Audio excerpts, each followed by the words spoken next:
La culpabilité de la fatigue. La fatigue n'est jamais seulement physique. Elle est un phénomène multidimensionnel, à la fois physiologique, psychique et métaphysique. Pourtant, dans une société obsédée par la productivité, elle est souvent perçue comme une défaillance morale. « Je n'ai pas le droit d'être fatigué » devient un mantra toxique, une injonction à ignorer les signaux du corps et de l'esprit. Mais cette culpabilité est un leurre.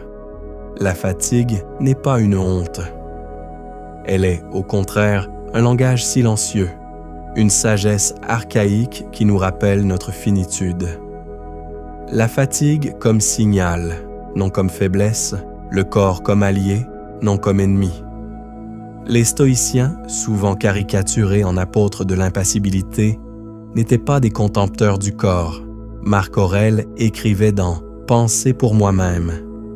Respecte ton corps, car il est l'instrument de ton âme. La fatigue est un mécanisme homéostatique, une alerte biologique et psychique. Ignorer ces signaux, c'est s'engager dans une guerre contre soi-même. La fatigue invisible quand le mental épuise. On peut être épuisé sans avoir soulevé de poids, sans avoir couru un marathon. Le psychisme consomme une énergie colossale. L'hypervigilance, anticiper, analyser, craindre. Le poids des non-dits, les émotions refoulées, les attentes non exprimées. La charge mentale, ces listes infinies qui tournent en boucle. Le cerveau, bien que petit en taille, est un gouffre énergétique. La fatigue sans raison est donc un mythe. Elle a toujours une raison. La fatigue dans la tradition philosophique. Les stoïciens et l'art de l'écoute de soi. Contrairement à une idée reçue, le stoïcisme ne prône pas l'endurance aveugle. Épictète enseignait « Connais tes limites, non pour t'y soumettre, mais pour les respecter ». La vertu ne consiste pas à ignorer la fatigue, mais à l'intégrer dans une éthique de vie équilibrée. Nietzsche est la fatigue créatrice.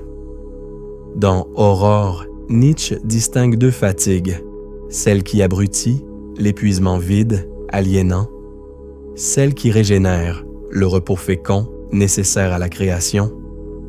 Refuser de se reposer, c'est s'interdire toute renaissance.